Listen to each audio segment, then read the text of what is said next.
Welcome, brave listeners. Tonight, I invite you to step into the darkness, to let the unknown whisper in your ear. These are not just stories, they are echoes of something deeper, something that lingers just beyond the veil of reality. Keep the lights low, the volume high, and whatever you do, don't look behind you. Now let's begin. I should have turned back the moment I realized how quiet it was. It was early autumn when I decided to hike alone. I wasn't a survivalist or some extreme adventurer, just someone who liked the idea of escaping the noise of city life. The mountains always gave me a strange sense of peace, like I could breathe easier when I was far away from everything.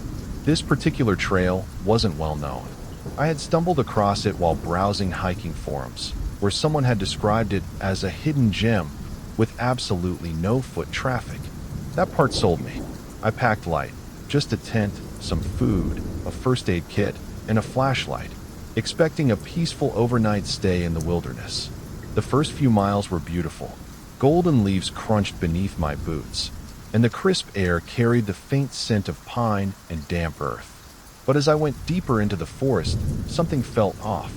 There were no birds, no rustling in the bushes, no distant sounds of squirrels skittering up trees. Just the wind sighing through the branches, making the trees sway like they were whispering to each other.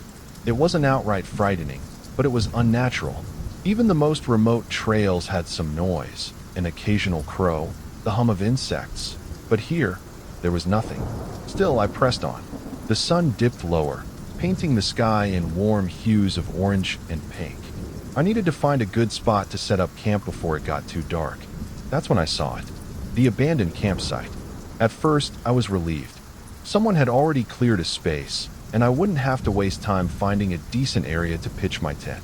But as I got closer, unease crept up my spine. The camp wasn't just empty. It looked like whoever had been here left in a hurry.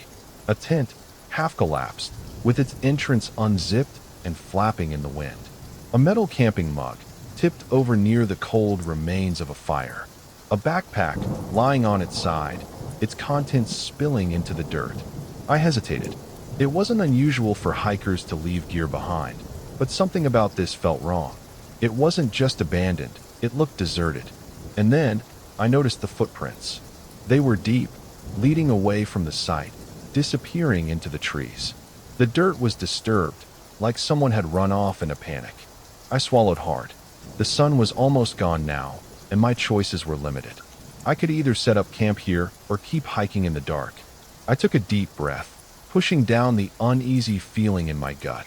Maybe the owner of this campsite had just left unexpectedly. Maybe there was a reasonable explanation.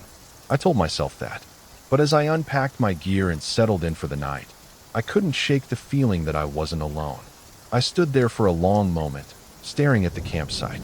It wasn't just abandoned. It looked as if someone had been here recently. The fire pit was the first thing that caught my eye. A ring of stones surrounded a pile of charred wood, the embers faintly glowing beneath the ash. Someone had been here today, maybe just an hour or two ago. My gaze moved to the tent.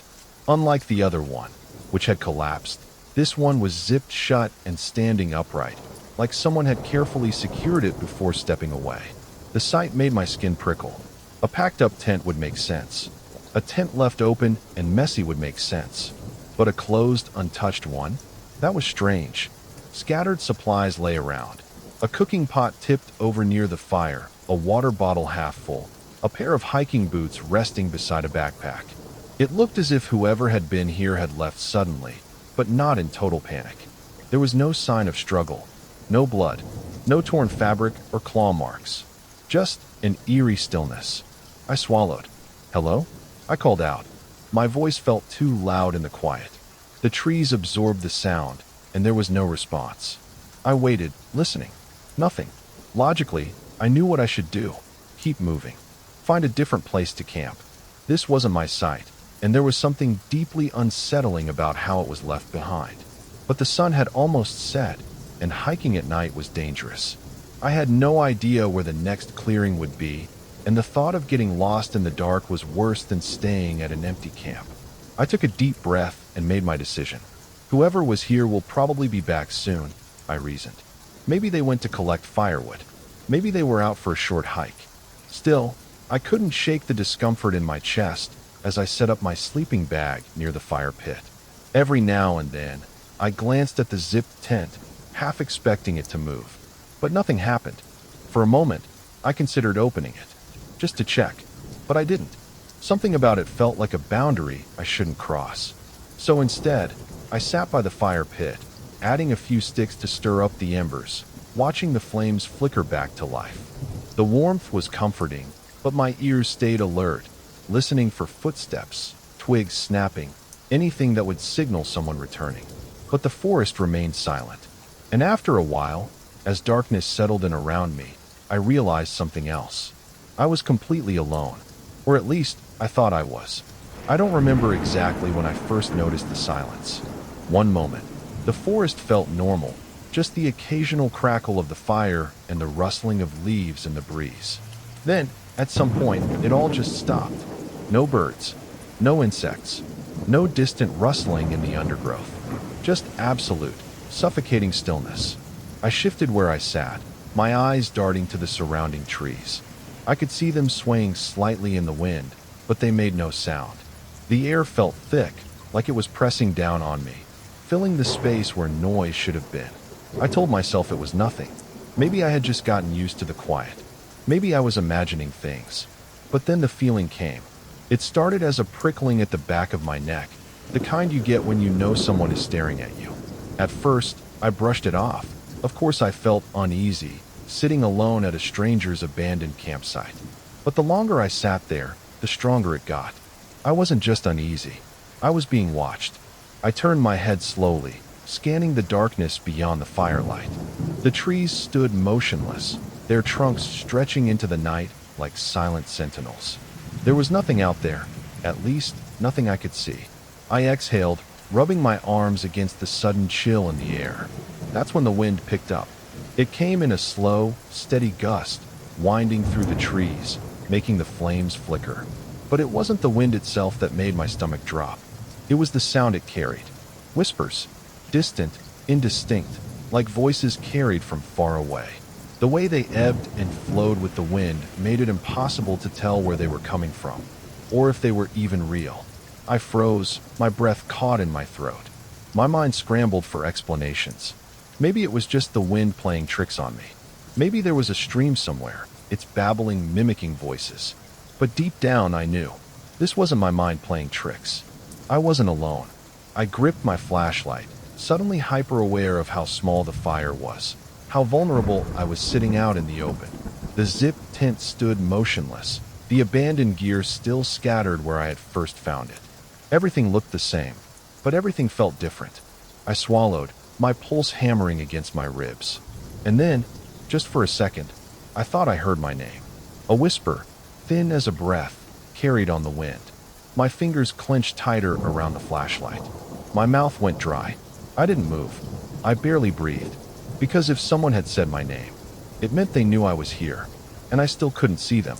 I told myself I was imagining things. The whispers had stopped. The wind had died down. The fire had burned low, casting long, flickering shadows against the trees. I convinced myself that exhaustion was making my mind play tricks on me, that I was just spooking myself out. So I crawled into my tent. The moment I zipped it up, I realized how thin the fabric felt, just a fragile sheet between me and whatever was out there. I lay down, forcing myself to breathe evenly. I wasn't going to panic over nothing. The forest was silent again, and that should have been comforting, but it wasn't. I don't know how long I lay there before I heard it. A sound just outside my tent. A footstep, soft, deliberate, pressing into the dirt with slow, measured weight. Then another, and another. Something, or someone, was circling my tent.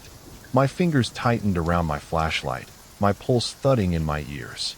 The steps weren't hurried, weren't hesitant.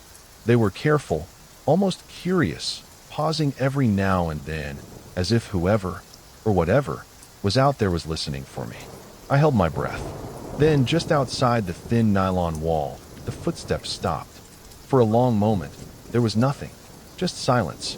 Then, scratch, scratch, scratch. Something lightly dragged across the tent fabric, right near my head. I jerked away, pressing myself against the opposite side, my heart pounding so hard it felt like my ribs would crack. The dragging sound stopped. I had to look. I didn't want to, but I had to. Slowly, with trembling fingers, I reached for the zipper and inched it down, just enough to peek outside. At first, I saw nothing.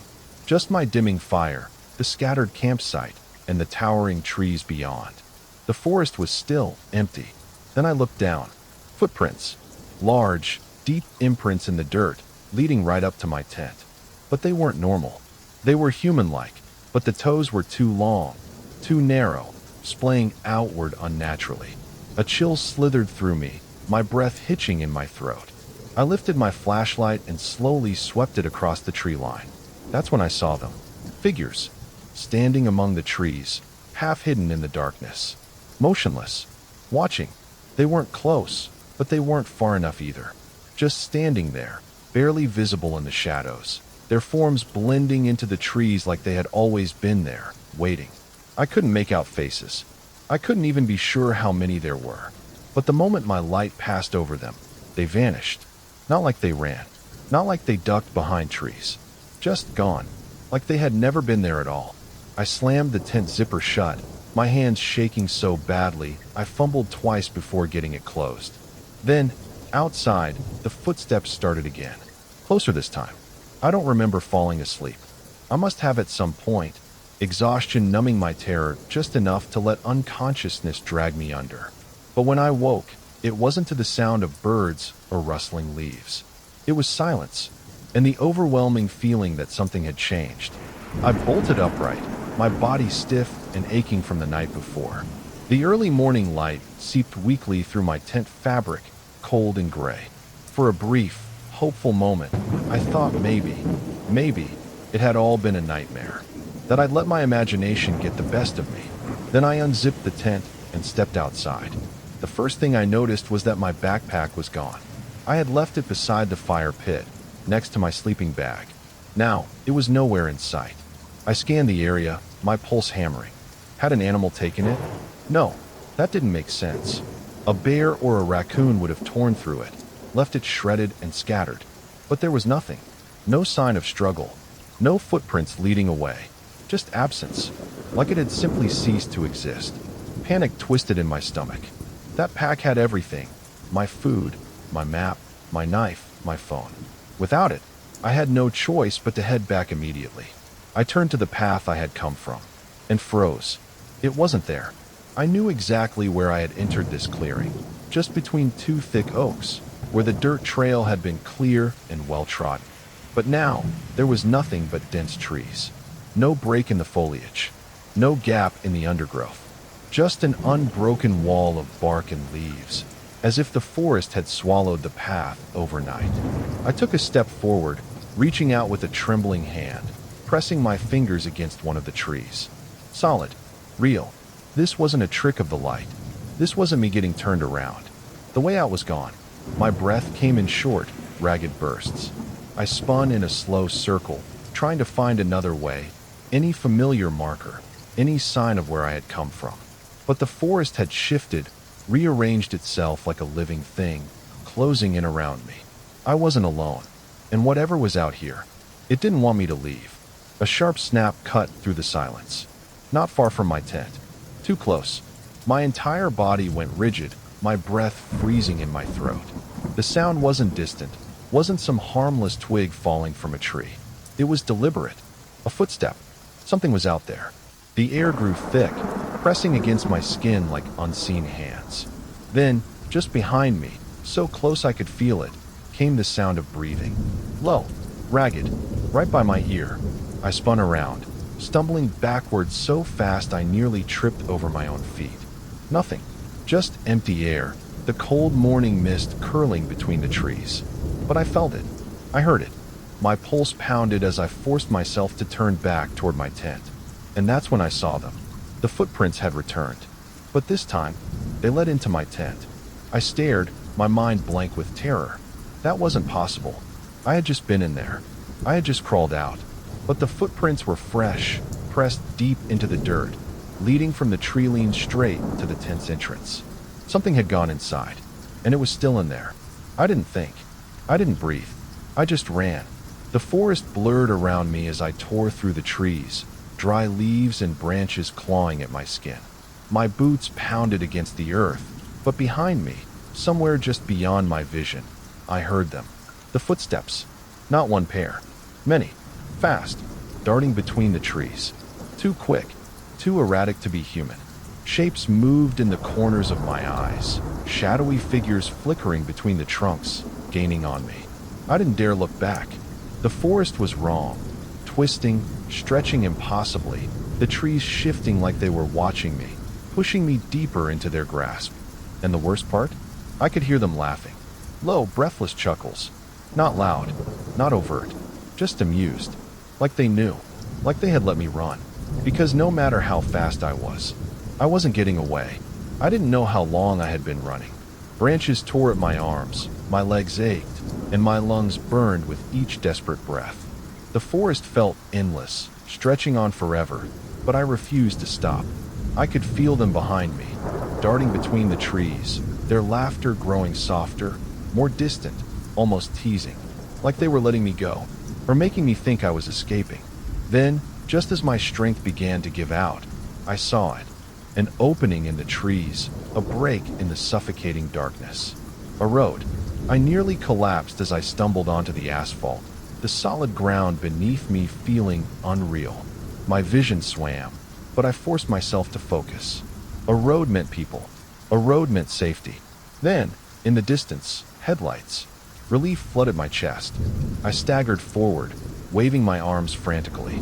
The truck's engine rumbled as it slowed down, its bright beams cutting through the misty dawn.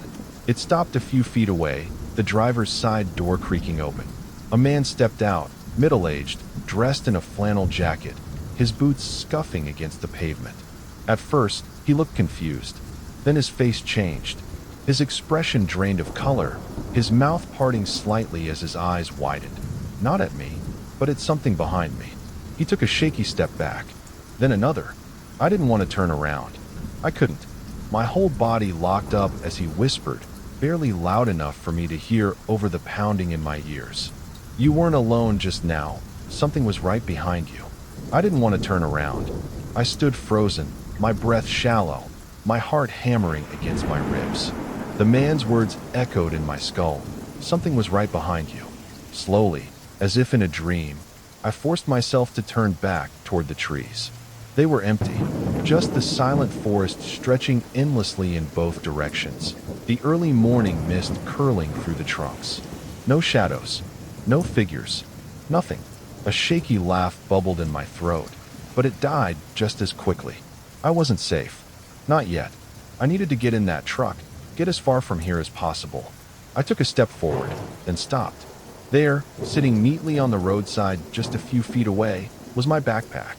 Pristine, untouched, as if someone had carefully placed it there, waiting for me to find it. A lump formed in my throat. My feet refused to move. Then I saw it. Just beside the pack, pressed deep into the damp earth, was a single footprint. It was fresh. It was human-like, and the toes were too long. A gust of wind swept through the trees, carrying something with it, soft, barely more than a breath against my ear. See you soon. I grabbed my backpack, not daring to look into the woods again, and lunged toward the truck. The driver didn't say a word. He just threw the door open, his knuckles white on the steering wheel as I climbed in. As we sped down the road, I risked one last glance in the side mirror. The road was empty. The trees stood still, but I couldn't shake the feeling that something was still watching, still waiting. And somehow I knew. This wasn't over. Not yet. I wiped down the counter for what felt like the 100th time, my fingers sticky from the cheap disinfectant we used. The clock above the register read 2:37 a.m. Another long, slow night at Mel's 24-hour diner. Outside, the neon sign buzzed and flickered, painting the wet pavement in streaks of red and pink. Rain drizzled lightly, enough to make the road slick, but not enough to wash away the feeling of something heavy in the air. There were only 3 customers in the diner, same as always at this hour. A trucker sat near the window, his massive hands wrapped around a cup of black coffee. He had the look of a man who'd driven too many miles and seen too much. Across the room, a sleepy old man in a faded brown coat dozed over a half-eaten plate of eggs. He'd been coming in for weeks but never said much. From the kitchen, Gary, our cook, hummed along to an old country song playing on the radio. He was a big guy, tough-looking, but harmless. I could hear the steady rhythm of his spatula scraping against the grill as he prepped a burger for no one in particular. The diner felt normal, but something wasn't right. It was a gut feeling, the kind that settles deep in your stomach and refuses to leave. The air was too still. The hum of the fluorescent lights sounded too loud. Even the rain outside seemed wrong. Then, the bell above the door jingled, and everything changed. The bell above the door gave a tired jingle as the door swung open, letting in a gust of cold, damp air. I looked up, expecting some late-night regular or maybe another trucker looking to kill time before heading back on the road. But instead, 5 men walked in, their boots heavy against the checkered tile floor. They were dressed in dark clothes, leather jackets, faded jeans, scuffed boots. Something about them set my nerves on edge immediately. It wasn't just how they looked, but how they moved with quiet confidence, like they already owned the place. They didn't sit together. One took a booth by the window. Another slid onto a stool at the counter. The others scattered themselves across the diner, positioning themselves carefully, like pieces on a chessboard.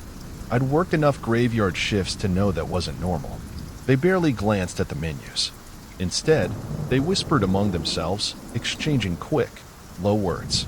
Their eyes darted toward the door, then to their phones, then back to each other. The man sitting closest to me, clearly their leader, didn't bother pretending to look at the menu at all. He just stared at me. His eyes were pale gray, too sharp, too cold. He didn't smile, didn't blink, just watched me like he was trying to decide something. I tightened my grip on my notepad. My voice came out steadier than I felt. "Coffee?" I asked. The leader tilted his head slightly, as if he were amused. Then, finally, he spoke. "Sure," he said, his voice flat. "Coffee." His gaze didn't waver. I felt my stomach twist.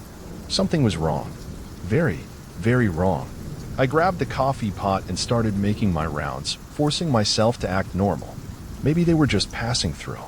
Maybe I was imagining things. I poured a cup for the guy at the counter first, the leader. The coffee sloshed slightly as I set it in front of him. My hands not as steady as I wanted them to be. "You need anything else?" I asked, keeping my voice light. He didn't answer right away. Just watched me with those cold gray eyes. Finally, he gave a slow shake of his head. I moved on.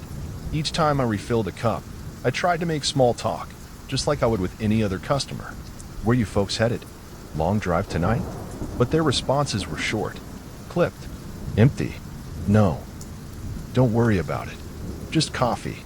It was like they barely even saw me, like they were waiting for something. I glanced around the diner. The old man in the corner had been dozing earlier, but now he was awake, his cloudy eyes darting toward the men, his mouth pressed into a tight line. He pulled a few crumpled bills from his coat and tossed them onto the table. Then he stood up. No goodbye, no hesitation. Just grabbed his hat, shuffled toward the door, and disappeared into the rain. He knew, and I wasn't the only one noticing. The trucker near the window had been quiet the whole time, but now his eyes met mine. His hand rested around his coffee mug, unmoving. A silent question hung in the air between us. "Are you seeing this?" I swallowed hard. Yeah, I was seeing it. The men kept checking their phones, glancing at the door, shifting in their seats. The tension in the air thickened, pressing down on my chest. Then, without warning, the leader set his phone down. The faintest smirk flickered across his face. "It's time," he said. And just like that, the entire diner changed. Bright headlights flooded the diner, cutting through the rain and casting long shadows across the floor. A truck had just pulled into the parking lot. The leader stiffened. So did the others. Without a word, 3 of the men rose from their seats and strode toward the door, their boots heavy against the floor. One of them, the guy who had been sitting at the booth by the window, slid a hand inside his jacket as he stepped outside. I barely breathed as I watched through the glass. The truck had come to a stop near the neon sign. Its engine rumbled. The driver's door opened, and a man stepped out, another trucker, dressed in a flannel jacket, his baseball cap pulled low over his eyes. The rain blurred the details, but I could see the tension immediately. The three men approached him fast, too fast. Words were exchanged, sharp and low. The trucker hesitated, glanced toward the diner, then shook his head at whatever they were saying. That's when one of them grabbed him. I sucked in a breath. The trucker shoved back, his voice rising now. I couldn't make out what he was saying, but I didn't need to. This was bad. Then, bang. The gunshot shattered the night. I jerked back, my heart slamming into my ribs. The trucker collapsed against his truck, clutching his head. Blood streaked down his face, mixing with the rain. Inside the diner, the two men who had stayed behind moved fast. One locked the door with a sharp click. The other reached into his jacket and pulled out a gun. Gary, our cook, bolted toward the kitchen, but the guy at the door turned on him instantly, leveling the gun at his chest. Don't. Gary froze. His hands shot up, his face pale. The front door burst open, and the men outside dragged the wounded trucker in, his boots leaving smeared streaks of blood across the tile. He groaned, barely conscious. The leader, the man with the cold gray eyes, took a step forward. He looked around the diner, then at me. His voice was calm. Too calm. Nobody moves. Nobody calls for help. He let the words sink in before adding, "Do as we say, and you might live." The silence after the gunshot was worse than the sound itself. Gary, the cook, shook like a leaf as the man with the gun shoved him toward a booth. The trucker, the one who had been inside from the beginning, kept his hands in plain sight, moving slowly as they forced him down. "Sit." One of them barked at me. I didn't argue. My legs felt like jelly as I slid into the booth across from Gary. The trucker sat beside me, his jaw clenched. The wounded man, the new trucker, was slumped in the next booth over, his face slick with rain and blood. He was breathing, but barely. I glanced at the leader. He was standing near the counter, arms crossed, watching his men. They were arguing now, their voices low and tense. Something had gone wrong. I couldn't make out every word, but I caught enough. He wasn't supposed to be here. We were supposed to be out already. They'll come looking. We finish this and go. One of them, a younger guy with a shaved head, looked around the diner, his gaze sweeping over the booths, the counter, the flickering neon glow outside. Then his eyes landed on the security camera in the corner. For a second, my heart stopped. But then he just snorted. "Camera's on," he muttered. "Doesn't matter. Place is dead. Who's gonna see it?" I felt a flicker of hope. He was wrong. I knew for a fact that the camera did matter, because Mel, the diner's owner, was paranoid as hell. He had the security feed running on his phone at all times. If he was watching right now, he'd see everything. I just had to make sure he saw me. Slowly, carefully, I shifted in my seat, leaning just enough to put myself in full view of the camera. I wasn't sure what I was hoping for. That Mel would call the cops? That he'd send someone? Anything was better than sitting here, waiting. But I wasn't careful enough. The leader's head snapped toward me, his gray eyes locking onto mine. For the first time, his expression changed. Not angry, not confused, amused. He tilted his head, his lips curving into the faintest hint of a smirk. "You," he said, his voice quiet but sharp. My mouth went dry. "What are you doing?" The leader's eyes stayed on me for a second too long, like he knew I was up to something. I forced myself to look away, lowering my gaze to the cracked formica table. Don't give him a reason to suspect. Tension thickened in the air. The men were agitated now. Their whispers had turned sharp, their movements restless. This wasn't how their night was supposed to go. The injured trucker in the next booth let out a weak groan, shifting slightly. Blood had soaked through his flannel shirt, streaking his collar. One of the men, the one with the shaved head, snapped his head toward him, scowling. "Shut him up," he muttered. The leader shot him a warning look, but another of the men, the tallest one, built like a brick wall, leaned over the booth, his hand hovering near his belt. A gun. He wasn't bluffing. If the trucker made one wrong noise, he'd be dead. I had to do something. My fingers curled into fists under the table. My pulse hammered in my ears. That's when I saw it, my chance. Sitting on the counter, just inches away, a full coffee pot. Freshly brewed, still steaming. If I could grab it, fast enough, hard enough, it could be a weapon, a distraction. I glanced at Gary. He was sweating, his hands shaking on the table, but he saw what I saw. The trucker next to me, the one who had been inside from the start, shifted slightly, just enough to brace his feet. He was getting ready. I inhaled slowly. One move. That's all it would take. Then, sirens. Faint, but unmistakable.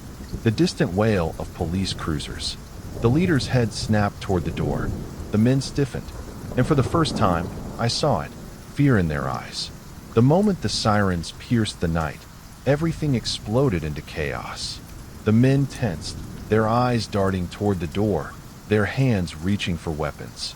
They weren't supposed to be here yet, one of them hissed. The leader's expression remained stone cold, but I could see it, the calculation in his eyes. He had seconds to make a choice. Then, before I could react, he grabbed me. A rough arm snapped around my throat, yanking me backward against his chest. I gasped, my hands flying to his arm, but his grip was like iron. "Stay back," he barked, dragging me toward the middle of the diner. "Nobody moves, or she dies." The other hostages froze. Gary's face went pale, his hands trembling against the table. The trucker beside him clenched his jaw, his muscles coiled. Through the window, I could see red and blue lights cutting through the rain. Closer now, sirens screaming. The cops were coming, but they might not get here in time. I struggled, but the leader's arm tightened around my throat. My vision blurred at the edges. And then, Gary moved. With a desperate yell, he grabbed the coffee pot off the counter and hurled it full force at the nearest gunman. Crash! The glass shattered, sending a wave of scalding hot coffee straight into the guy's face. He screamed, staggering back, his hands clawing at his burned skin. That's all it took. The gunshot started. A deafening bang, bang, bang. The front door burst open, and police stormed inside, weapons drawn. The first officer took down the man by the door with a single shot, sending him crashing to the floor. Another gunman spun around to fire, but before he could, bang, he went down too. The diner erupted into gunfire and screams, and the leader yanked me backward, dragging me toward the back exit. "Move," he snarled in my ear, his grip crushing my wrist. I thrashed, kicking at his legs, but he was too strong. I could see the door, the back exit leading into the rain. If he got me outside, I was dead. And then, the trucker moved, the one who had been inside from the start. Despite the blood dripping down his face, despite the pain that had him barely standing, he lunged for the counter, grabbed a knife, and turned on the leader. With a guttural yell, he tackled him, slamming him into the nearest booth. I hit the ground, gasping for air as the two men struggled, crashing into tables and chairs.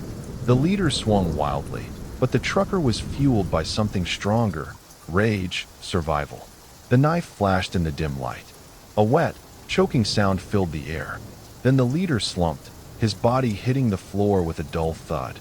And just like that, it was over. The diner was filled with the sounds of shouted orders, crackling police radios, and labored breathing. The criminals, what was left of them, were on the ground, bleeding, handcuffed. I pressed a shaking hand to my throat, trying to steady my breath. The trucker sank onto a chair, exhausted, blood still dripping from his temple. Outside, the rain kept falling, washing away the dark streaks of blood on the pavement.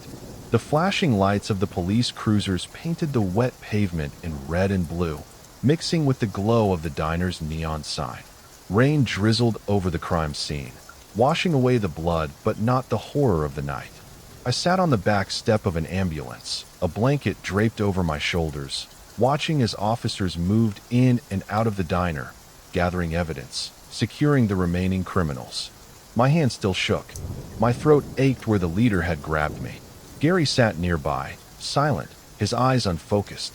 The trucker, the one who had saved my life, was getting patched up by a paramedic, his face still smeared with blood, but he hadn't said much since the fight ended.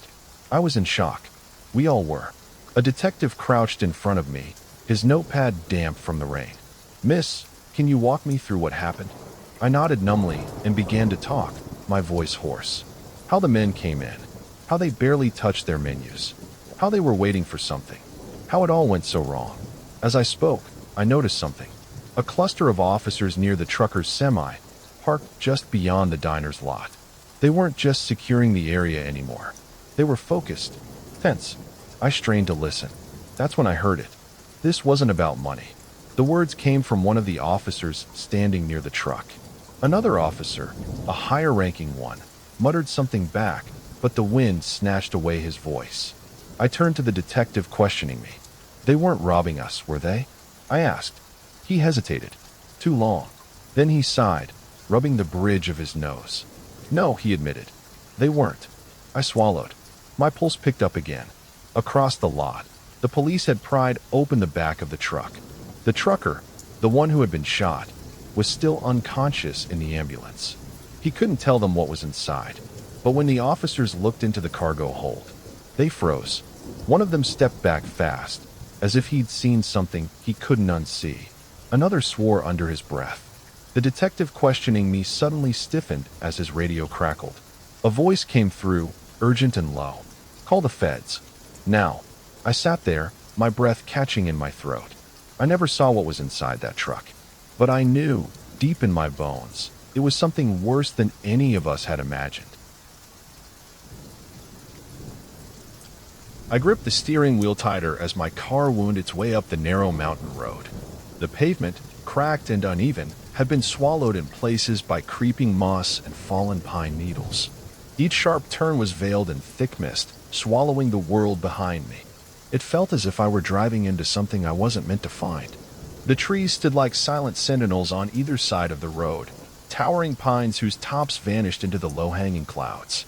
No road signs, no mile markers, just the twisting, desolate path ahead. I had come here to escape. For months, the words hadn't come.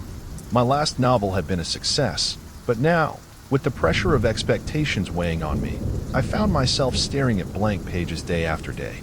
A friend had recommended Whispering Pines Lodge, an old mountain retreat known for its solitude. No distractions, he had said. It'll be good for you. The lodge emerged from the mist as I rounded a final bend. It was grand in structure, but wore its age poorly. The once beautiful woodwork had darkened with time, and patches of decay spread across its facade like a slow disease. Windows, some cracked, others boarded up, reflected nothing but the swirling gray of the sky. At the foot of the wide, sagging porch, a man stood waiting. Mr. Holloway. He was tall and thin, his skin stretched tight over sharp cheekbones.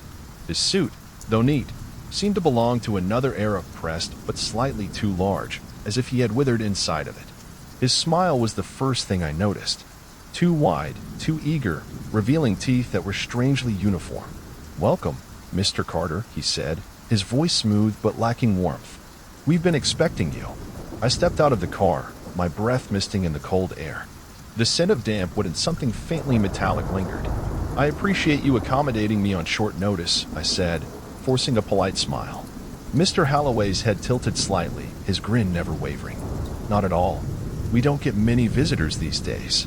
The quiet here is absolute. I couldn't say why, but the way he said that made something in my chest tighten.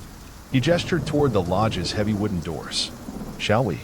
Stepping inside, I was immediately struck by the silence. It wasn't just quiet. It was the kind of silence that felt thick, pressing against the skin like a heavy blanket. No hum of distant conversation, no creak of unseen footsteps, no faint sound of a radio playing in some back room. Just nothing. The grand foyer stretched before me, its high ceiling adorned with an aged chandelier that barely flickered against the dimness. A massive stone fireplace dominated one wall, its hearth cold and dustless, as if it hadn't been used in years.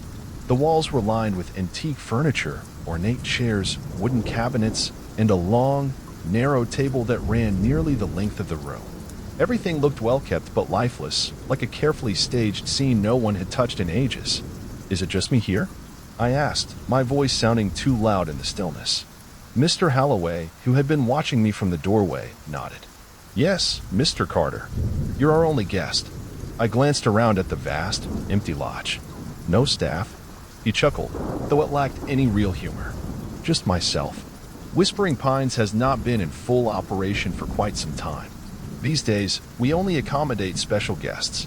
I frowned at the phrasing. Special? His smile widened just a little too much. You came here to write, yes? To be alone? The lodge is very good at keeping its guests undisturbed. Something in the way he said it prickled the back of my neck, but I brushed it off. Just an old man's dramatic way of speaking. He turned and gestured toward the staircase. "Your room is ready. Follow me." I climbed the steps behind him, my footsteps muffled by the thick, faded carpet. The walls were lined with framed paintings, landscapes, mostly, but each one had an unsettling quality. The trees looked too gnarled, the skies too heavy, as if a storm had just passed or was moments away from breaking. I glanced at one painting of the lodge itself, set against the misty mountain backdrop. In the bottom corner, barely noticeable, was a small shadowy figure standing in one of the windows. I was about to take a closer look when Mr. Holloway stopped in front of a heavy wooden door. He produced an old-fashioned key from his pocket and handed it to me. "Room 12, he said. "Everything has been prepared for you." I unlocked the door and stepped inside. The room was perfect, immaculately clean, with a large bed dressed in crisp white sheets. A sturdy wooden desk sat beneath the window, a leather-bound notebook and a fountain pen placed neatly on its surface. The fireplace in the corner was already stacked with fresh logs, waiting to be lit. A kettle rested on a small table near an old but elegant armchair, beside a tray with a steaming cup of tea. I hadn't told anyone my preferences, but it was exactly how I would have set it up. I turned to ask Mr. Holloway about it, but he was already watching me from the doorway, his expression unreadable. "You'll find everything you need," he said. Then, almost offhandedly, he added, "The lodge likes its guests to stay a while." Before I could respond, he gave a small nod and closed the door behind him, leaving me alone in the unsettlingly perfect room. The first few hours in the room were uneventful.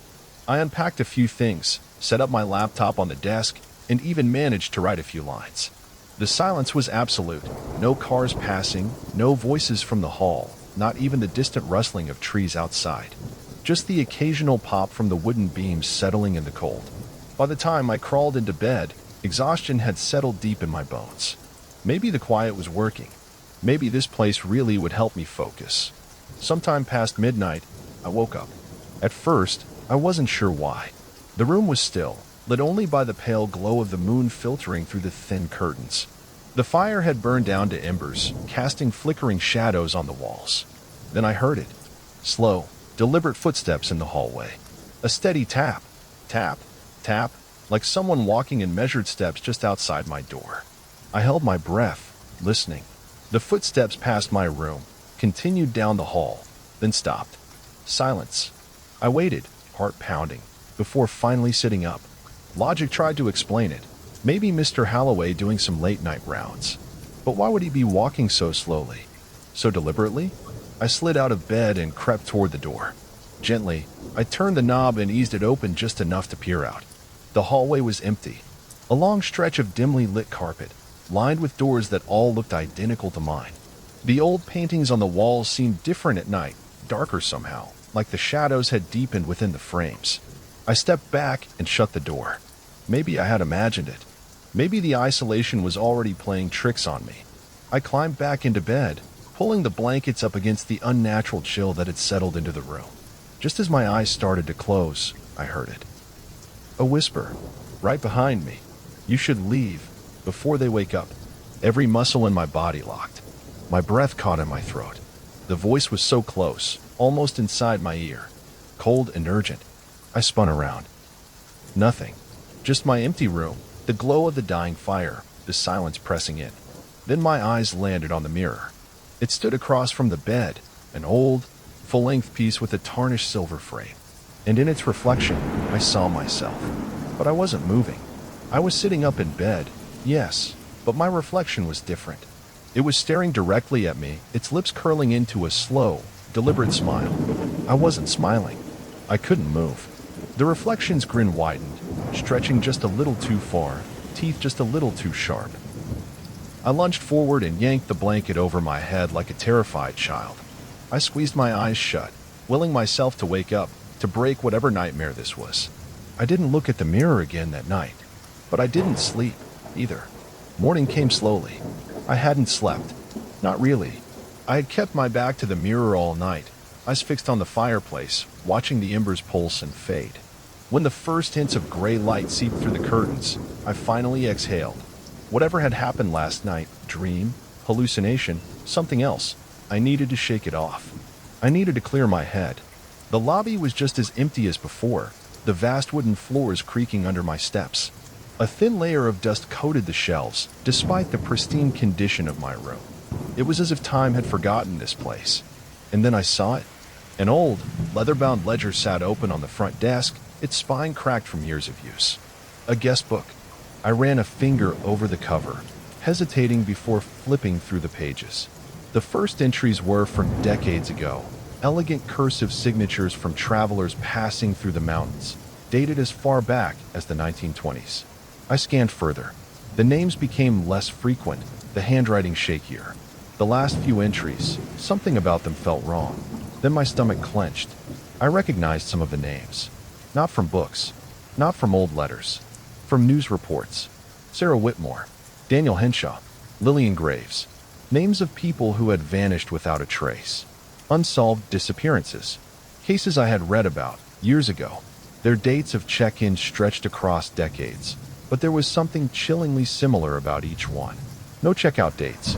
I flipped faster now, pages crinkling under my fingers. And then I stopped. The last page. My breath caught in my throat. My own name was written there. Ethan Carter. The ink was fresh. The silence around me grew heavier, pressing against my ears. I swallowed hard, gripping the desk as nausea curled in my stomach. A shadow moved at the edge of my vision. I turned slowly. Mr. Halloway stood behind me, his expression unreadable, his too wide smile just as unsettling as before. His voice was smooth, almost amused. "Don't you love history?" Something in his tone, too polished, too hollow, made my skin crawl. I forced myself to breathe, to keep my voice steady. "I don't remember signing this." His smile didn't waver. "You belong here, Mr. Carter. The lodge is very selective." A cold shiver ran down my spine. I closed the book carefully, my fingers trembling against the worn leather. Every instinct screamed at me to leave, to get in my car and never look back. But something told me it wasn't going to be that easy. Not anymore. I spent the rest of the day trying to convince myself that what I'd seen in the guest book had an explanation. A prank, maybe. A coincidence. Something rational. But deep down, I knew better. By nightfall, the air inside Whispering Pines had changed. The silence wasn't just empty, it was waiting. I locked my door, not that it made me feel safer. The fire was burning low again, casting long, flickering shadows against the walls. I sat on the edge of the bed, hands gripping my knees, trying to steady my breath. Then the whispers started, soft at first, like distant voices carried on the wind. But the windows were shut, and outside, the world was dead quiet. The voices grew louder, overlapping, desperate. Some pleading, some warning, others just crying. "Get out. It's not real. Run while you can. They're watching." A chill ran through me. The sound wasn't coming from outside. It was inside the walls. The floor groaned beneath my feet. The wood stretched and popped like something breathing, shifting. I grabbed the lamp from the nightstand, gripping it like a weapon as I moved toward the door. I hesitated before opening it. The hallway was wrong. It had changed. What had been a simple corridor leading to the staircase was now impossibly long, stretching into darkness. The warm light from the sconces flickered, barely keeping the shadows at bay. And at the far end, something was standing there. Not something. Someone's. Figures. Dark and motionless. Dozens of them. They stood in perfect silence, their faces lost to shadow, bodies unnaturally still. I couldn't tell if they were watching me, but I felt their eyes. A floorboard creaked behind me. I spun just as my door, locked only moments ago, began to open. Slowly, hinges groaning like a wounded animal. A figure stepped inside. A woman. Her nightgown was tattered, her bare feet dark with soot. Her skin was pale, her eyes sunken and wide with terror. She clutched the doorframe like she was struggling to stand, her breath ragged. Her lips moved, but no sound came out. Then, finally, she rasped, "Don't let them take you." And then, she was gone, vanished. A gust of cold air swept through the room. The whispers reached a fever pitch, pressing against my skull. The walls groaned. The floor seemed to tilt beneath me. The lodge was alive. I stumbled back, my pulse hammering in my ears. I needed to leave. Now. But I had the sickening feeling. The lodge wasn't going to let me. I didn't waste another second. Barefoot, heart pounding, I grabbed my coat and bolted for the door. The hallway still stretched impossibly long, but I didn't care. I sprinted forward, ignoring the flickering lights, ignoring the whispering voices that clawed at my ears. The shadows at the end of the hall didn't move. They just stood there, watching. I didn't stop. I wasn't going to stop. I took the stairs 2 at a time, nearly slipping on the polished wood. The grand foyer loomed below, darker than it had been before. The fireplace was cold, the chandeliers barely glowing. The entire lodge felt deeper, like it had grown larger in the night, swallowing itself into the dark. The front door stood before me, massive, heavy, my way out. I grabbed the handle and pulled. It didn't budge. I yanked harder. Nothing. I ran my hands over the seam, searching for a latch, a lock, anything. That's when I saw it. The doors weren't just locked. They were bolted. From the outside. Something had sealed me in. A slow, creeping horror coiled in my gut. "You can't leave, Mr. Carter." The voice came from behind me. I turned. Mr. Holloway stood at the foot of the stairs, his hands folded neatly in front of him. But something was wrong. His face, his features, shifted subtly, like a reflection in rippling water. His skin seemed to stretch and tighten, his smile just a little too wide. His eyes were black, not just in color but in depth, like 2 bottomless pits where nothing lived. "You should rest," he said, his voice smooth, almost hypnotic. "Stay a while longer." My breath came in short, frantic bursts. The room darkened. Shapes moved at the edges of my vision. I turned and saw them. The ghostly figures. No longer just at the end of the hallway. Now they were everywhere, lining the staircase, standing along the walls, peering from the dark corners of the lodge. Their hollow, desperate faces stared at me, reaching, pleading. Their mouths moved, but their voices came from inside my head. "Help us. Take my place. You can't leave. No one leaves." A chilling realization crashed over me. No one had ever checked out. No guest had ever truly left this place. The lodge kept them. And now, it wanted me. I didn't think. I just acted. My eyes darted around the foyer, searching for an escape. The front doors were useless. The figures were closing in. The air itself felt thick, heavy, pressing down on me like unseen hands trying to drag me into the floor. Then I saw it. A window. Large. Old. The glass warped with age. I grabbed a heavy brass candlestick from a nearby table and swung with everything I had. Crash. Shards exploded outward, the freezing mountain air rushing in. I didn't hesitate. Ignoring the sting of glass biting into my palms, I hoisted myself through the jagged frame. The cold hit me like a slap. I landed hard on the wet grass outside, the scent of damp earth filling my nostrils. A deep, unnatural groan came from the lodge behind me, like the wooden beams themselves were screaming. I ran. The mist swirled thick around me as I sprinted toward my car, parked just beyond the gravel drive. My bare feet pounded against the cold ground. 50 feet. 30. 10. I yanked the door open, practically throwing myself inside. My hands shook as I jammed the key into the ignition. The engine stuttered, then roared to life. I gasped in relief, gripping the steering wheel so hard my knuckles turned white. Then I made the mistake of looking up. In the rearview mirror, I saw them, standing on the porch, watching me. Mr. Holloway, the spirits, all smiling, not chasing, not angry, just waiting. And behind them, the lodge itself, shimmering, shifting, almost feeding off the mist curling around its wooden frame. My instincts screamed at me to move. I slammed the car into reverse, tires skidding over gravel as I turned onto the winding mountain road. The moment my wheels hit the pavement, I risked a final glance back. The lodge flickered. Once. Twice. Then, it was gone, swallowed by the fog as if it had never been there at all. I let out a shaky breath, my chest rising and falling with ragged gasps. I pressed harder on the gas, wanting as much distance as possible between me and whatever the hell Whispering Pines Lodge really was. I didn't stop until I was miles away, the lights of a gas station finally appearing through the thinning mist. Only then did I notice it. The object sitting in my passenger seat. An old, leather-bound book. The guest ledger. My hands trembled as I slowly reached for it. The cover felt impossibly cold. The pages fluttered open on their own. And then, right before my eyes, a new name was being written in fresh ink. Not mine, someone else's. Someone who had never set foot inside Whispering Pines Lodge. Yet.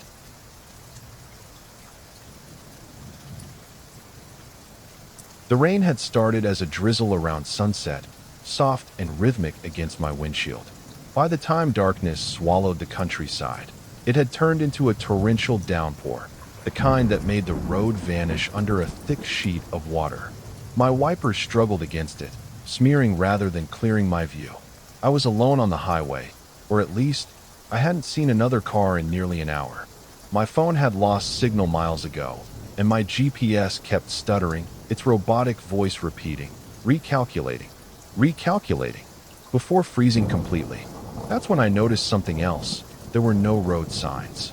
Or rather, there had been some, but they were either broken or so worn by time and weather that they were unreadable.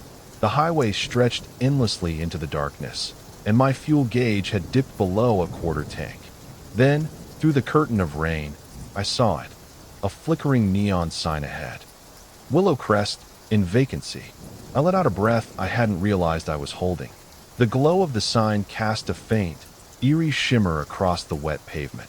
It wasn't just relief that made me pull in, it was necessity. The storm had no intention of letting up, and I didn't want to find myself stranded in the middle of nowhere with an empty tank.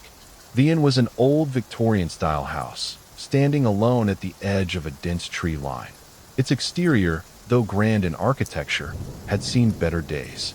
The paint was peeling in places, and the wraparound porch sagged slightly in the center. Still, the windows glowed warmly from within, a promise of dryness and safety. I parked near the entrance and killed the engine. The moment I stepped outside, the rain soaked through my jacket, my hair clinging to my face. I hurried up the steps and reached for the brass door knocker, hesitating for just a moment. Something felt off. There was no sound inside. No murmur of conversation, no music, no television, just the muffled roar of the storm. But I shook the thought away. It's just a small town inn, probably family run. Not every place needs to feel like a hotel. I lifted the knocker and let it fall. Somewhere inside, a floorboard creaked. I waited. Nothing. Then, just as I raised my hand to knock again, the door swung open. The door swung open with a slow, deliberate creak. I hesitated. No one stood on the other side. No welcoming innkeeper, no friendly host. Just the dimly lit lobby stretching before me, warm and inviting, yet unsettlingly silent. The scent of aged wood and faintly lingering perfume mixed with the smoky aroma of the fire crackling in the hearth. The space had all the charm of an old-fashioned bed and breakfast, ornate rugs, antique furniture, a grand staircase leading to the upper floors. Yet, something about it felt wrong. I took a cautious step inside. Hello. My voice barely carried over the fire's soft crackle. No response. The storm raged behind me, wind howling through the trees. I glanced back. Rain hammered the porch, flooding the steps. Staying outside wasn't an option. I stepped further in, allowing the door to drift closed behind me. The warmth should have been comforting after the freezing rain, but instead, a prickling sensation crawled up my spine. It felt like I had stepped into a place that hadn't expected a visitor. At the front desk, an old leather-bound ledger lay open. Curious, I leaned over it. The last entries caught my eye. Several guests had checked in over the past week, but none had checked out. I swallowed hard. Maybe it was just poor record-keeping? Maybe the owner just forgot to update the log. I glanced around the desk for any other clues, brochures, a service bell, anything, but there was nothing. Just the quiet hum of the inn, still and waiting. Another uneasy thought crept in. Who lit the fire? Someone had to be here. Someone had to maintain the place. I cleared my throat and called out again, louder this time. Hello? Is anyone here? The lights flickered. A rush of cold air swept through the room, cutting through the warmth of the fire. The door behind me slammed shut with a force that made me jump. I spun around. The lobby was just as empty as before. But now, I wasn't so sure I was alone. I took a slow, unsteady breath. The flickering lights returned to their steady glow, and the fire still crackled in the hearth as if nothing had happened. But the cold that had swept through the room lingered, clinging to my skin like an unseen presence. I told myself it was just the wind, just the storm, just an old house settling. But I needed to find someone, anyone. Moving past the front desk, I stepped deeper into the inn. The wooden floor groaned under my weight, the sound unnervingly loud in the stillness. The dining area was just beyond the lobby. A long wooden table stood in the center, draped with a lace tablecloth that had yellowed with age. Two place settings sat opposite each other, plates, silverware, wine glasses. But the food, I covered my mouth. The meals had been left untouched, the plates coated in mold and rot. The meat was gray, curling at the edges. The vegetables had liquefied into a dark, putrid sludge. Flies buzzed around the decay, their tiny bodies flickering through the candlelight. How long had this been sitting here? My stomach twisted, and I turned away, swallowing back the nausea creeping up my throat. Something wasn't right.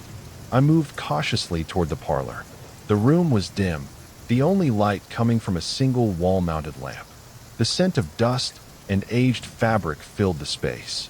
Shelves lined with books stood against the walls, and a velvet armchair sat facing a small coffee table. I almost didn't notice it at first, the dark stain on the armrest. I took a hesitant step closer. My breath hitched as I recognized the deep, rusty red smear, a handprint. Fingers splayed, pressed firmly into the fabric. Dried blood trailed down the armrest and onto the floor, vanishing into the rug beneath. I stepped back, my pulse pounding in my ears. And then I saw the newspaper. It lay on the desk near the fireplace, yellowed and brittle at the edges. The bold, black headline made my skin go cold. Elderly innkeepers found murdered, killer still at large. I swallowed hard, my fingers tightening around the paper. The article was dated months ago. This place should be abandoned. The thought barely formed before a deafening boom of thunder rattled the windows. The storm outside had worsened, rain slamming against the glass in a relentless torrent. I could already tell the roads would be flooded. Leaving wasn't an option. A loud creak echoed from above. I froze. Footsteps. Slow. Deliberate. Someone was upstairs. I stood motionless, gripping the brittle newspaper in my shaking hands. The weight of the silence pressed down on me, thick and suffocating. I was supposed to be alone. The footsteps above were slow, measured. A steady thump, thump, thump, moving across the second floor. Each step sent a shudder through the old wooden beams, the sound carrying through the walls like a whisper of something unseen. My mouth went dry. I didn't breathe. I didn't move. A door creaked open above me. And then, silence. The kind of silence that felt alive, charged with something watching, waiting. I strained my ears, my pulse hammering so hard I could hear the blood rushing in my head. Maybe I had imagined it. Maybe it was just the house, just the wind shifting the old frame of the building. But then, creak, the staircase groaned. A single step. Another. Someone was coming down. The fire in the hearth crackled behind me, casting flickering shadows along the walls. I turned my gaze slowly, my body frozen in place, toward the base of the staircase. The top landing was still shrouded in darkness, but I could hear them, deliberate, slow, the soft drag of a foot against the worn wood, the quiet pressure of weight shifting from one step to the next. Whoever, or whatever it was, they weren't in a hurry. I wanted to run. I wanted to move, to do anything except stand there like a deer caught in headlights. But my body refused to obey. A few more steps, and they'd be close enough to see. And I wasn't sure if I wanted to. The room plunged into darkness. A sharp gasp escaped me as the lights cut out, swallowing the inn in pitch black. The fire in the hearth still flickered weakly, but its glow barely reached beyond the parlor. Shadows stretched and twisted across the walls, growing longer, deeper. The footsteps on the stairs had stopped. My pulse pounded in my ears. I couldn't just stand there. My body finally obeyed the panic surging through me. I turned and ran. I didn't care about making noise anymore. My only thought was get to a room, lock the door, stay inside. I stumbled down the hallway, my hands scraping along the walls, searching for the door I had passed earlier. My breath came in short, ragged gasps as my fingers found the cold brass handle. I shoved the door open, darted inside, and slammed it shut behind me. I fumbled in the dark, my hands shaking as I grabbed the nearby dresser and dragged it against the door. The heavy wooden legs scraped against the floor, but I didn't care. I shoved the chair under the handle for good measure and pressed my back against the door, my chest rising and falling in sharp, panicked breaths. Silence. A long, empty silence. Maybe whoever was out there, if there was anyone at all, had left. Maybe I had imagined everything. Maybe. Knock. A soft, deliberate tap. I stopped breathing. Knock. Knock. It was barely a sound. Just the lightest touch against the wood, like someone testing the door. Then, a voice. I know you're in there. The words were just above a whisper, spoken in a voice that was neither deep nor high, neither warm nor cold. Just wrong. My stomach clenched. The door handle jiggled. Hard. I slapped a hand over my mouth, as if that could somehow make me invisible, as if that thing on the other side couldn't hear my frantic heartbeat. The rattling stopped. Silence returned. And then, a sound. Faint. Ragged. Breathing. But it wasn't coming from the hallway. It was coming from inside the room. The breathing was close. Too close. I didn't have time to think. My body moved on instinct, fueled by raw terror. I staggered backward, fumbling blindly in the darkness, until my hand found the closet door. I slipped inside and eased it shut, pressing my back against the wall, my breath shaking. The space was tight, lined with coats that smelled of dust and old fabric. I clenched my jaw, forcing myself to stay still. The room was deathly silent. Then, creak, the bedroom door opened. A shadow moved in the darkness beyond the thin slats of the closet door. The floor groaned beneath its weight. It didn't speak this time. No whisper, no taunts, just slow, deliberate footsteps as it entered the room. I clamped my hand over my mouth, biting down on my knuckles to keep from making a sound. My heart hammered so violently I was sure it could hear me. The thing lingered, breathing, a deep, wet inhale, a long, rasping exhale. It moved toward the bed. I heard the slight shift of the mattress, the creak of old bed springs as it sat or crouched. For a moment, there was nothing, just the storm raging outside. Then I made the mistake of looking down. Through a sliver of moonlight filtering through the curtains, I saw them. Muddy footprints, trailing from the door, across the floor, stopping at the closet. At me, my stomach twisted violently. A scream clawed its way up my throat, but I swallowed it back, squeezing my eyes shut. The footsteps moved again, toward the closet. The handle twitched. I braced myself, my nails digging into my palms. And then, sirens. The wailing of police sirens split through the night, cutting through the roar of the storm. The red and blue lights flashed through the window, painting the room in frantic, pulsing colors. The thing in the room went still. Then, just as suddenly as it had appeared, it was gone. The door to the bedroom hung open. The muddy footprints remained, but I was alone. For now, the room pulsed with red and blue light. The sirens a sharp contrast to the suffocating silence that had filled the house just moments ago. Footsteps thundered down the hall. Real footsteps. Heavy boots. Rushed voices. Police. If anyone's here, come out with your hands up. A flashlight beam cut through the darkness, slicing across the bed, the floor, the open doorway. I couldn't move. My body was frozen in fear, pressed so tightly against the back of the closet that I felt the rough wood digging into my skin. Then, a hand on the door handle. I flinched as the closet door was yanked open, and bright light flooded in. Jesus, one of the officers muttered, lowering his weapon. Ma'am, are you all right? I could barely nod. My throat was too tight to speak. My legs trembled as I let them pull me out, my fingers still curled into fists. You're lucky, another officer said, glancing around the room with a wary expression. We got multiple reports about strange lights moving inside the house. Otherwise, we wouldn't have come out this way in this storm. Strange lights. My voice was hoarse, barely more than a whisper. He nodded. A couple of locals called it in. They swore they saw movement from the upstairs windows, but he glanced at his partner. We didn't find anyone. A chill ran through me. I let them guide me toward the front door, my mind still struggling to process everything. The figure, the footprints, the voice. As we stepped onto the porch, I hesitated. Something nagged at me. I turned, looking down. The rain had turned the ground to thick, slick mud. The officer's boots left deep, distinct prints leading up the porch steps. And then I saw it. One set of footprints, leading in, none leading out. I swallowed hard, my fingers tightening around the blanket an officer had draped over my shoulders. Somewhere behind me, the police radio crackled. "We've searched the property. No sign of the suspect." The officers exchanged a glance, but didn't say anything. One of them gently nudged me forward. "Let's get you out of here." I let them guide me to the squad car, my body moving on autopilot. The engine rumbled to life, the windshield wipers swiping away the relentless rain. I exhaled shakily, leaning my head against the cool glass. The inn loomed in the darkness behind us, its windows black and empty. Almost empty.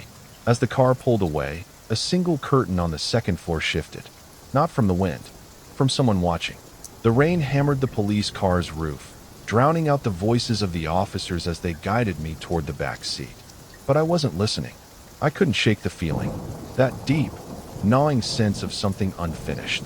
I turned my head, staring back at the house. The willow crested stood against the storm, its dark windows empty, lifeless. But the air around it felt heavy, charged with something unseen. Then I remembered. The whisper. "Stay with us." The voice had been soft, barely more than a breath. But it hadn't been just one voice. It had been many, layered, pleading. "Ma'am, you need to get in the car." One of the officers placed a firm hand on my shoulder, but I was already moving. I turned and walked back toward the house. "Wait, what are you doing?" An officer called out, his voice sharp with alarm. I didn't answer. I stepped onto the porch. The wooden boards creaked beneath my feet.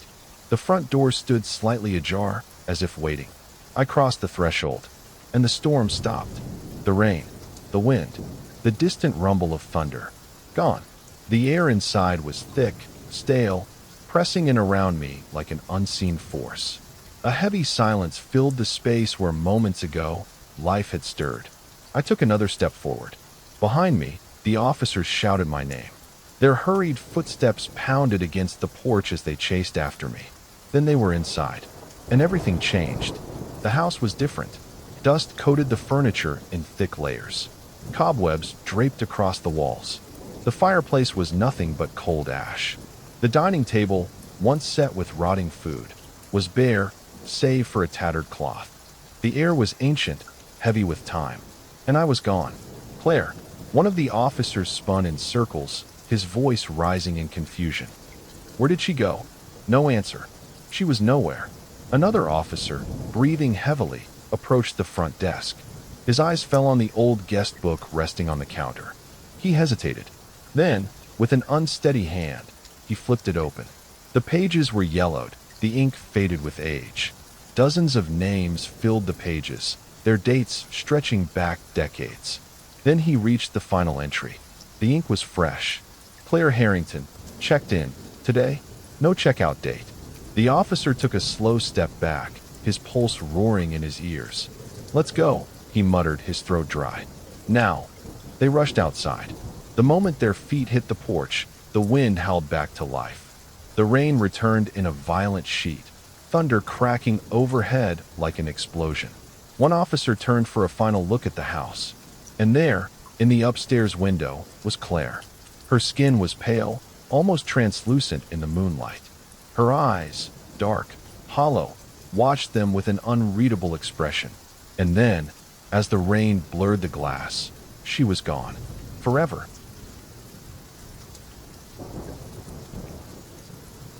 We had planned the trip for weeks. It was supposed to be a simple weekend away, just the four of us, a break from work, responsibilities, and the constant noise of the city.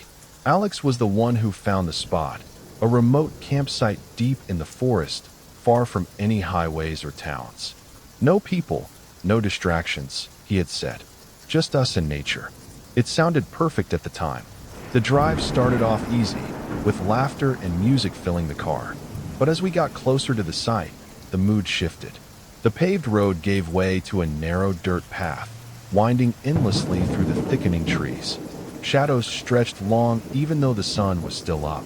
The deeper we went, the more unsettling it felt.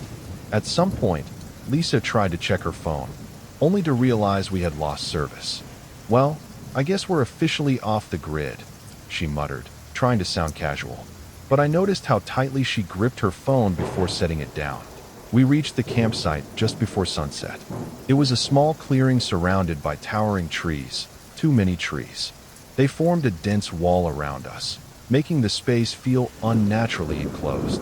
The air was heavy, thick with the scent of damp earth and pine. Strangely, the usual sounds of the forest, chirping birds, rustling leaves, were almost non-existent. It was too quiet. "Anyone else feel like this place is weird?" Mark asked as he pulled the last bag from the trunk. Alex shrugged. "It's just nature, man. You're used to city noise." But I felt it too. A strange stillness, as if the forest was holding its breath. We set up our tents quickly, the fading light urging us to finish before dark. A small fire crackled to life, and for a while, the unease faded. We ate, we talked, we laughed. It was almost normal. By the time we crawled into our tents, exhaustion had set in. The long drive, the fresh air, the warmth of the fire, it all made sleep come easily. None of us knew that something had been watching us the entire time. The morning air was crisp, the kind that wakes you up before your mind fully catches on. I stretched inside my sleeping bag, listening to the faint rustling of someone moving outside. Probably Lisa. She was always the first one up. Then, I heard her whisper. Guys, it wasn't a normal whisper. It was tight, controlled, the kind you use when you don't want something else to hear you. I unzipped my tent and stepped out, blinking against the pale morning light. Lisa stood stiffly near the fire pit, her arms wrapped around herself. Her face was pale. "What is it?" I asked, but she didn't answer. She just pointed. At first, I didn't understand what I was looking at. The dirt around the fire pit was covered in footprints, large ones.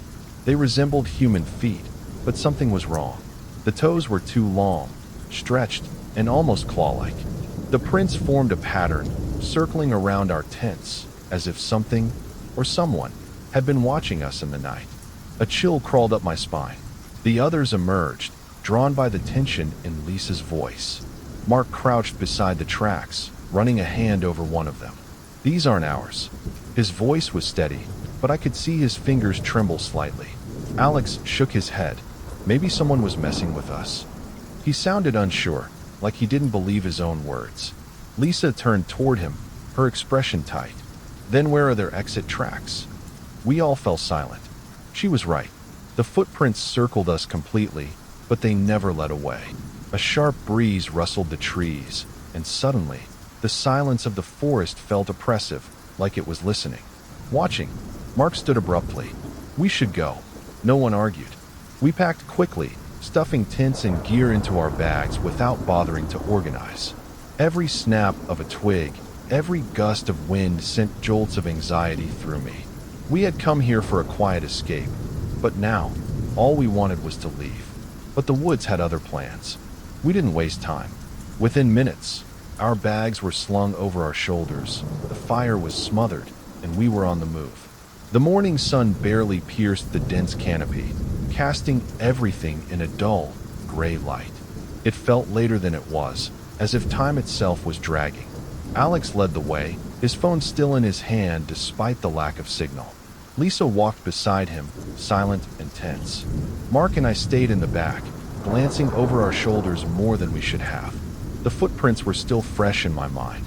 We followed the same trail we had come in on, or at least, we thought we did. The path twisted between the trees, but something was off. The forest felt denser, the trees packed too closely together.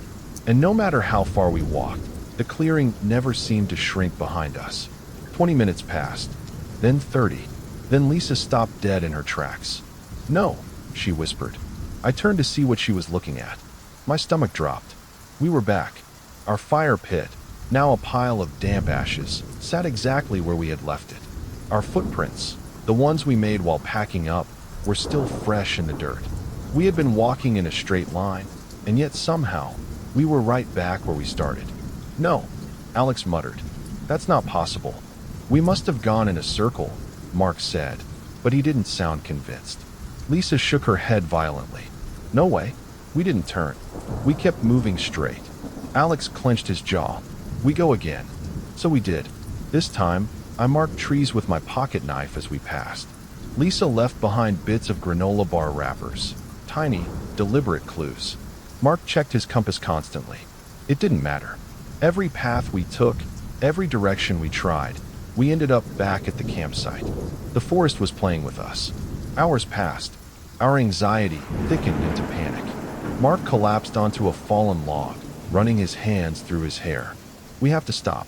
If we keep wandering, we'll just exhaust ourselves." Alex whirled on him. "We can't stay here. Something's messing with us, Mark. We have to find a way out."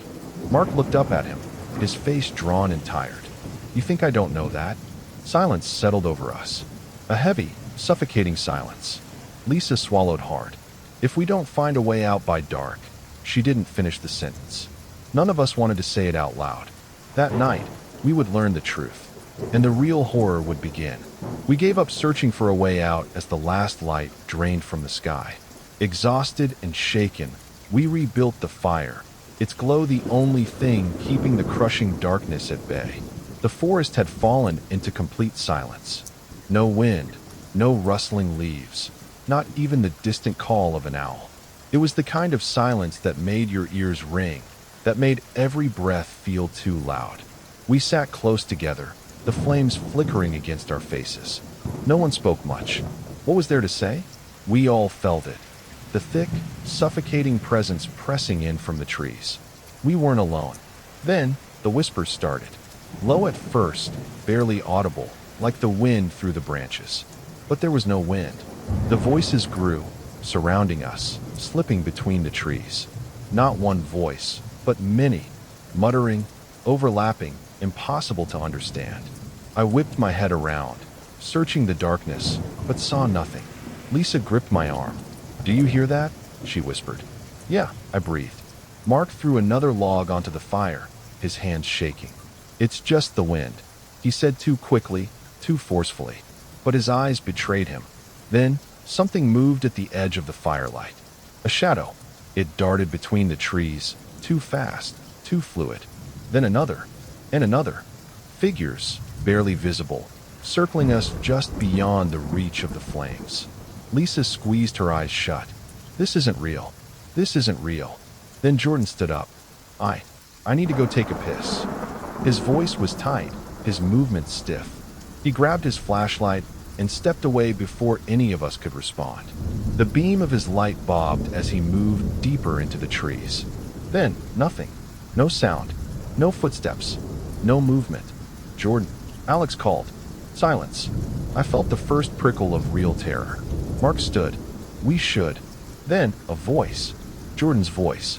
"Guys, I think I found a way out." Relief flooded me for a split second, until I actually processed the way he sounded. Wrong. Flat. Emotionless. Like someone imitating him, but not quite getting it right. Lisa gripped my arm so tightly it hurt. "That's not him." We stared into the trees, our own shadows stretching into the darkness.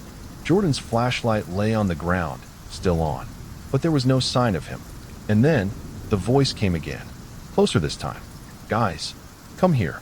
I found the way out." I wanted to run, but my legs wouldn't move, because deep down, I already knew. Jordan wasn't coming back. None of us moved. None of us breathed. Jordan's voice called again, drifting from the trees, but it wasn't right. It stretched too long at the edges, like a recording played at the wrong speed. "Guys, why aren't you coming?" Lisa's nails dug into my arm. Alex clenched his jaw so hard I could hear his teeth grinding. Mark gripped a burning stick from the fire, his knuckles white. "We don't go," Alex whispered. "No matter what we hear. We don't go." No one argued. The whispers thickened, curling around us like smoke. They were louder now, insistent, pressing against our ears. Still unintelligible, but desperate. Like hundreds of voices speaking at once, pleading, demanding. Then, from the darkness, movement. The figures that had lurked at the edge of the trees were stepping closer. No longer darting, no longer hiding. They moved like the shadows of people, flickering, shifting, never fully solid. One of them passed just outside the fire's glow. I barely saw it, but I felt it. The temperature around me plummeted. A sickly sweet smell filled my nostrils, like rotting leaves mixed with something worse. Then, shhhhff, the tent behind me collapsed. Not slowly, not from the wind. It was yanked down, crushed as if unseen hands had grabbed it. Lisa screamed. Another tent caved in, the fabric twisting violently, stakes ripping from the ground. Then, a sound that made my blood freeze. Snap. A sharp, sickening crack, deep in the woods. Not a branch breaking. Something heavier, bigger. Something massive was moving. Alex didn't hesitate. Run. We ran. Mark swung his burning stick at the shadows as we sprinted past the fire, the flames illuminating something tall, something shifting between the trees. I didn't dare look. I just ran. The forest blurred around me. Branches clawed at my skin. My breath came in ragged gasps. Behind me, the whispers were no longer whispers. They were screaming. And somewhere in the chaos, Jordan's voice followed us. Guys, you're going the wrong way. We didn't stop. We just kept running. And then, the ground vanished beneath me.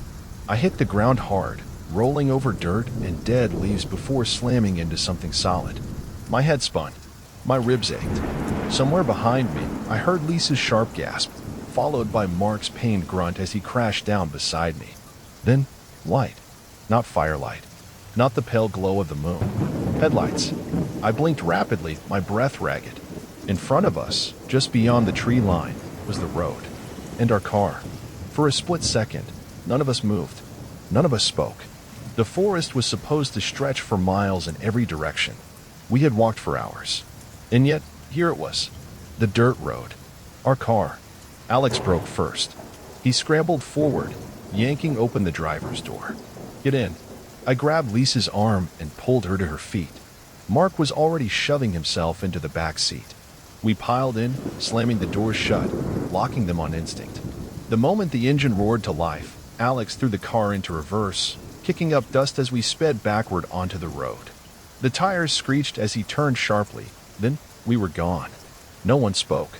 The road twisted through the trees, headlights bouncing off the trunks, illuminating nothing but the endless stretch of dirt and shadow. My hands were trembling. My lungs burned.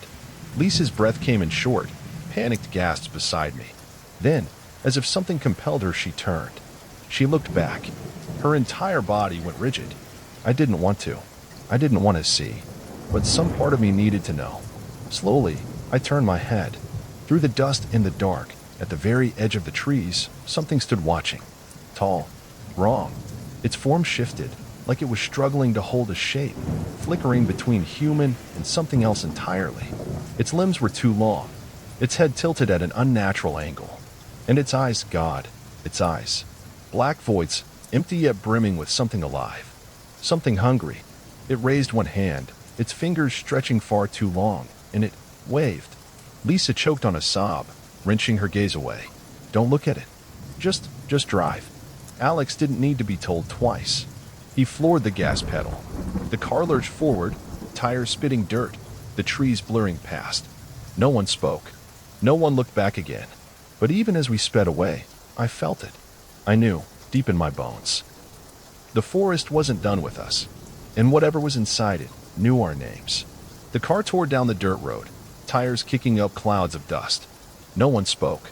No one dared. The air inside the car was thick, suffocating, as if whatever we had left behind was still pressing against us, just beyond the glass. I kept my eyes forward, forcing myself not to look into the side mirrors, not to glance at the dark blur of trees rushing past. I didn't want to know if it was still there. Lisa was shaking beside me, gripping her knees. Mark's breathing was uneven, barely controlled. Alex stared straight ahead, his knuckles white on the steering wheel. We didn't slow down. The only sound was the hum of the engine and the gravel crunching beneath the tires. Then the GPS beeped. The screen flickered to life. The car's navigation system had been off the entire trip. We had no signal. We hadn't even tried using it. But now, the screen glowed brightly, a single message flashing. Recalculating route. Destination, home. A sharp chill shot through me. Lisa turned slowly, her voice barely above a whisper. Did one of you turn that on? Mark shook his head. No. Alex didn't say anything. He just pressed harder on the gas. The GPS continued flashing, rerouting, the artificial voice too loud in the silence. In 2.5 miles, turn left. The voice was calm. Too calm. Lisa swallowed hard. We made it, right? Her voice wavered, fragile, like she was trying to convince herself. Alex's jaw tightened. Yeah, we made it. But Lisa didn't look convinced. Her gaze flicked back to the GPS screen. The way the words pulsed, glitching for half a second too long. The way the screen's reflection in the windshield almost looked like eyes. And then, barely above a whisper, she said the words that made my stomach drop. Did we? I didn't have an answer. And as the road stretched on, the trees thinning, the headlights illuminating the path home, I had the sickening feeling that something else was coming with us. Something that didn't need the forest anymore. Because now, it knew where we lived. I took this job because I needed the money. Security work was easy, and this place, an abandoned warehouse complex on the edge of town, was supposed to be one of the quietest assignments. No one came here anymore.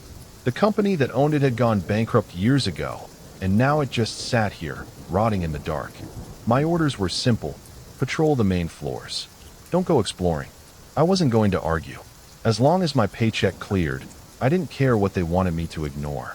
Every night, I walked the same route, checking the entrances, making sure the rusted machinery hadn't collapsed, and reporting anything unusual. Nothing ever happened. Until tonight. It started small. A noise. I had just finished my first round and was sitting in the security booth, sipping lukewarm coffee, when I heard it.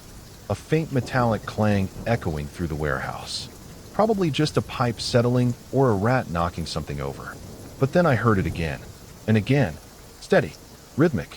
Someone, or something, was moving inside. I grabbed my flashlight and stepped out into the darkness. The metallic clangs had stopped, but something else caught my attention. A low, steady hum, barely noticeable at first. It came from beneath my feet, a deep vibration that seemed out of place in a building this old. I followed the sound through the cavernous warehouse, my boots crunching over dirt and broken glass.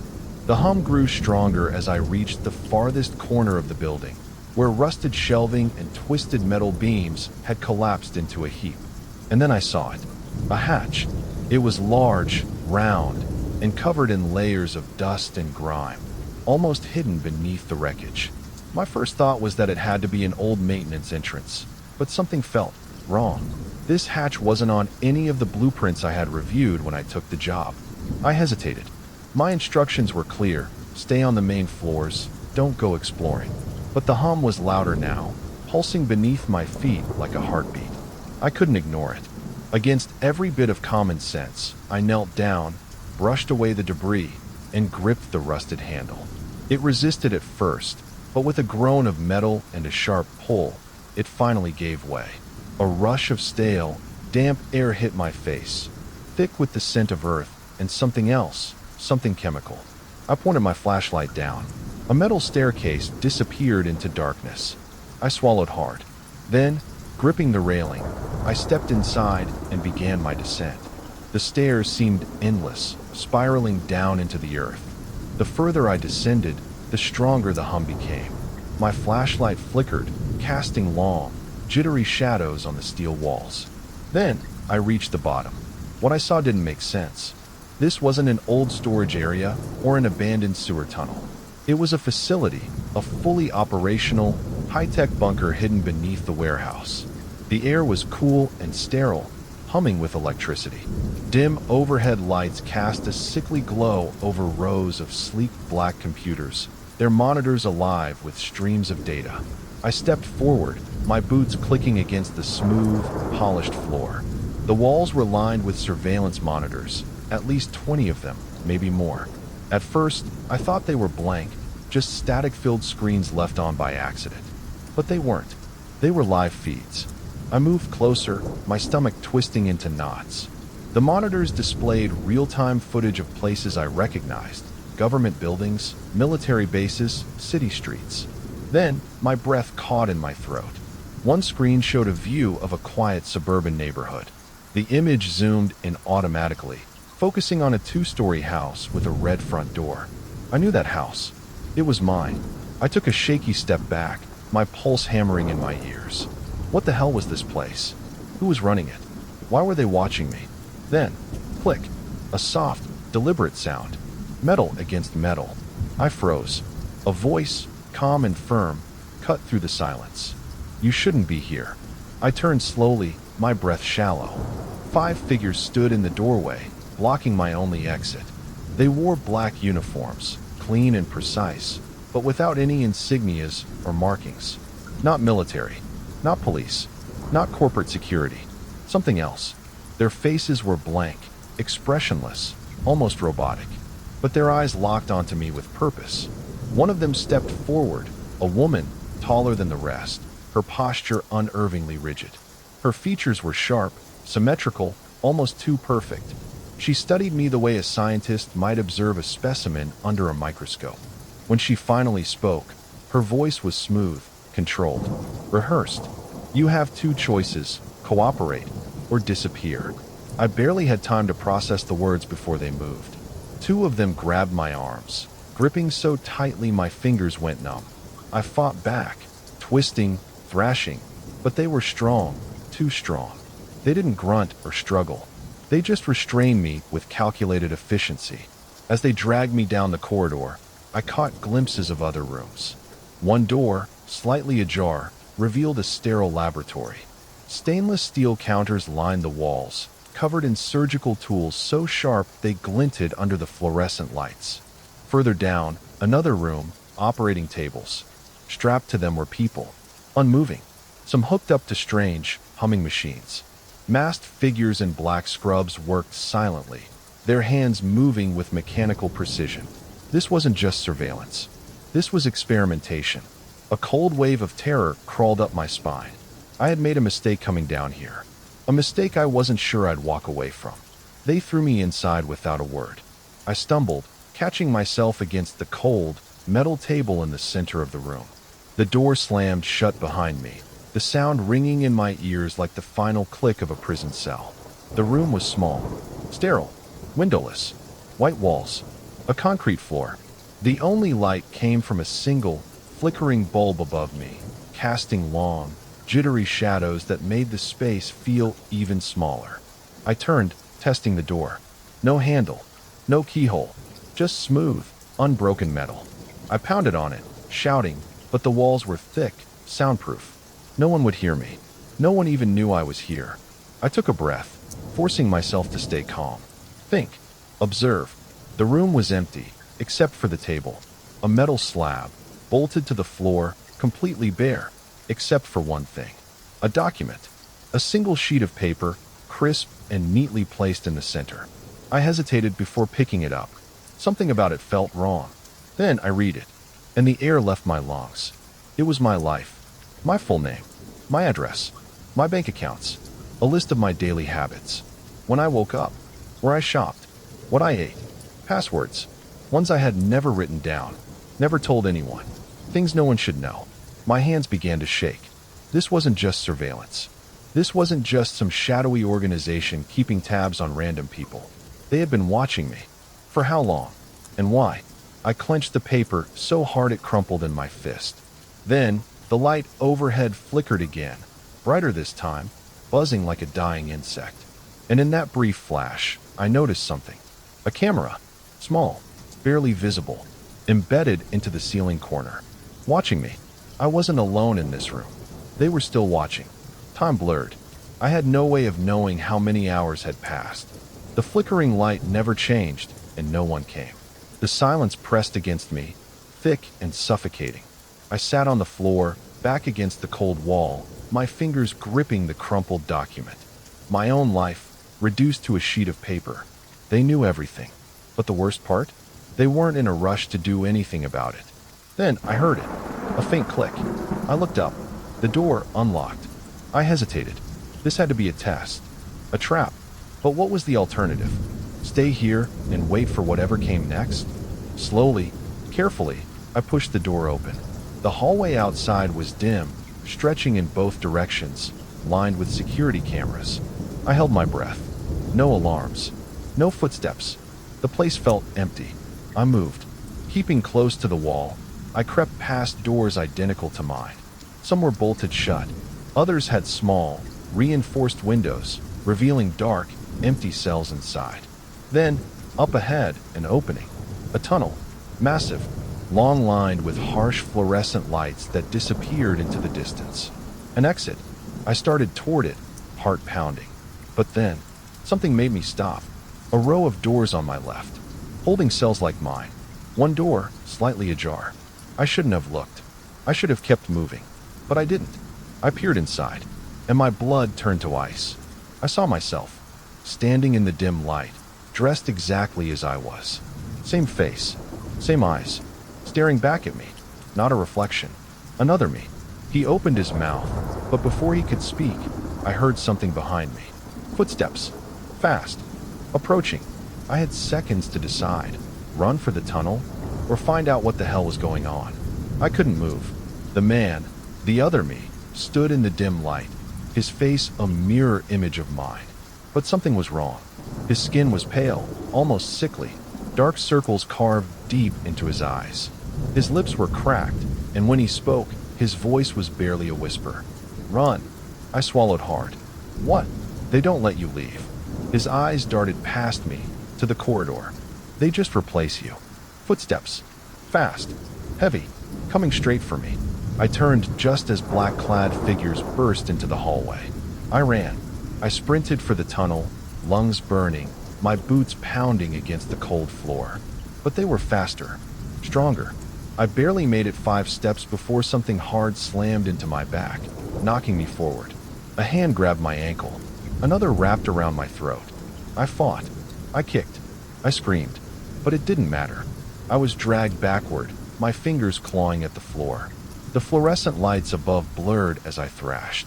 As the tunnel, my only way out, faded from view. The last thing I heard before darkness swallowed me. A cold, mechanical voice from somewhere above.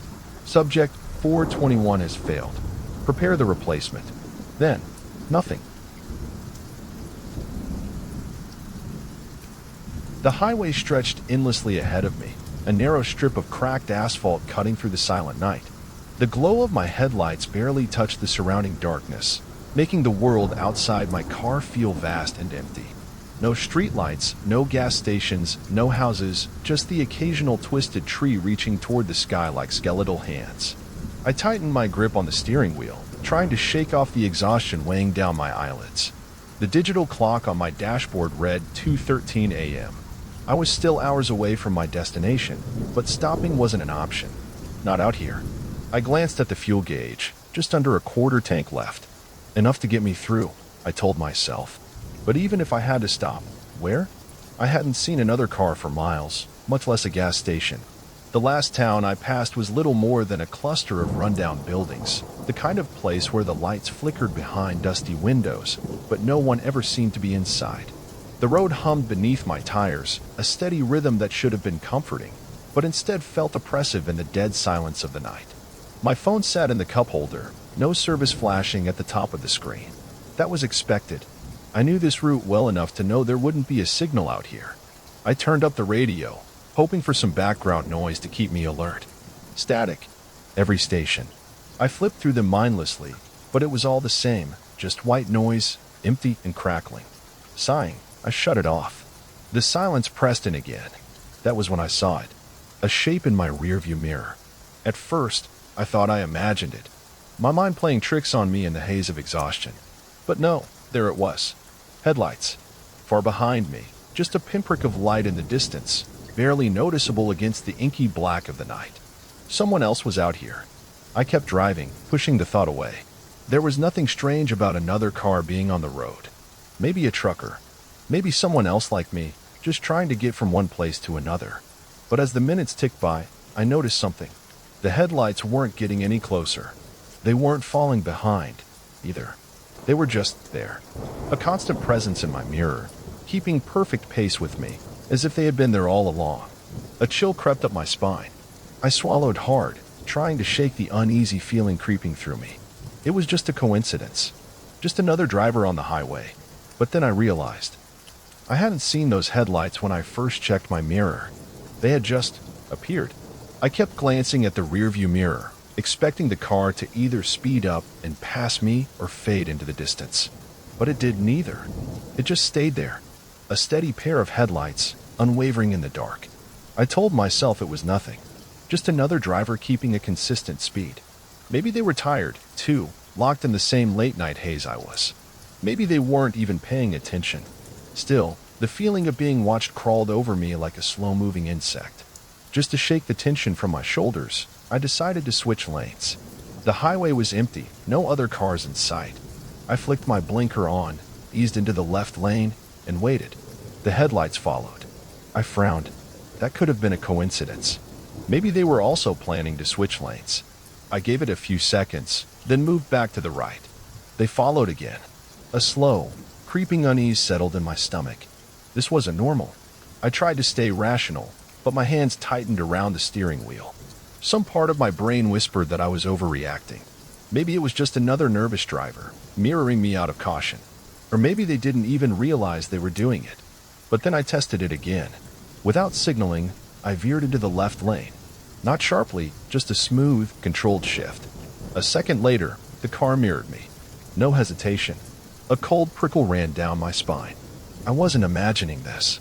I flicked my eyes back to the rearview mirror, hoping for some clue about the driver. But all I could see were the headlights, too bright, too blinding, giving away nothing about who was behind them. My mouth went dry. It was almost 3 in the morning. I was alone, miles away from any town, with no cell service and a rapidly shrinking feeling of safety. And someone was following me. I pressed my foot down on the accelerator, my heart thudding harder than before. The engine hummed as the speedometer crept higher. 65, 70, 75 miles per hour. The headlights stayed with me. I clenched my jaw. Maybe it was still a coincidence. Maybe they just preferred to drive at night, like I did. But if that was the case, why were they matching my every move?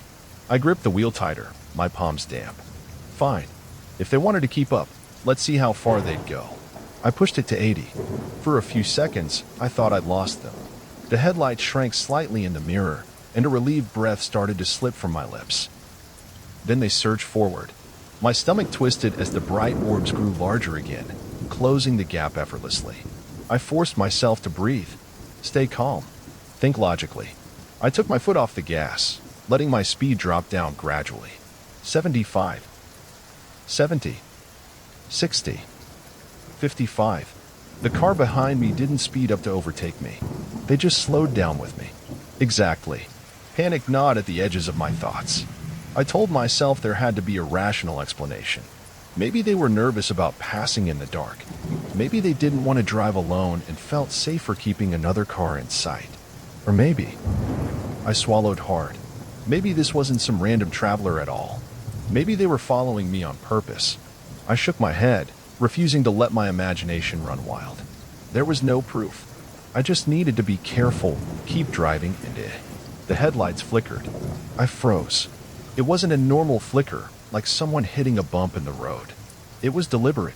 A quick off and on, like a signal, like a message. The fear in my chest solidified into something cold and real. I wasn't imagining this. Whoever was behind me wasn't just following me. They were letting me know they were following me. My pulse pounded in my ears as I gripped the steering wheel. I had to make a decision. I couldn't keep driving like this, chased by an unseen figure lurking just beyond the glow of my taillights. My fingers hovered over my phone, but the screen still mocked me with 2 unforgiving words: no service. I needed to stop, to confront this, or at least force them to reveal themselves. Up ahead, a green sign loomed out of the darkness. Rest area, 1 mile. I swallowed hard. Stopping in an empty lot at nearly 3 in the morning wasn't exactly a good idea. But if I kept going, I was only prolonging this nightmare. I flicked my blinker on. Instantly, the headlights behind me did the same. A sharp breath hitched in my throat. This was it. The confirmation I didn't want. Whoever they weren't just another late-night driver. They were following me. I pulled onto the exit ramp, my tires crunching over the gravel as I coasted toward the parking lot. The rest stop was nearly deserted, just a small, single-story building with vending machines and restrooms, lit by flickering streetlights. A couple of parked trucks sat farther back, their cabins dark, their drivers likely asleep. But no people, no one to help me. I pulled into a spot near the building, forcing my hands to stay steady as I shifted into park. My headlights cast long, eerie shadows against the pavement. Behind me, the car rolled in slowly. I didn't turn my head, but I could see it in my side mirror. It didn't park next to me. That would have been too casual, too normal. Instead, it pulled into a spot a few spaces away, far enough to keep its distance, but close enough to watch me. I could feel their eyes on me. The streetlights reflected off their windshield, making it impossible to see inside. The engine cut off, but no one got out. Neither did I. I just sat there, gripping the steering wheel, feeling my pulse hammer against my ribs. I was trapped. I couldn't stay here all night. I had to do something. But what if getting out of the car was exactly what they were waiting for? The car sat motionless a few spaces away, its dark frame blending into the night. For a moment, nothing happened. No movement, no sound.